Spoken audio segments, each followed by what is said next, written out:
এই জাঙ্গির জাঙ্গির ও খাবি না? তুই ঘুমাস নাই?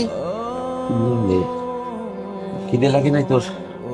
পকেটে কি টাকা আছে আমরা যদি খাবো? কাছে কিছু নাই, থাক ঘুমায় পড়ি আবার।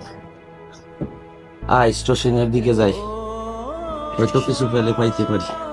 আমার তো মনে হয় না খাবো বইলা, মনে হয় পেটের খিদা করবে কি।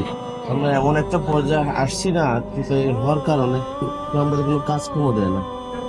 জানি কাজকর্ম তো দেয় না, তবে খুঁজা নিতে হবে, পেট তো পালতে হবে না।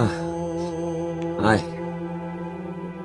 যাই স্টেশনের দিকে যাই, দেখি কিছু কাজ কাম পাই কিনা, চল।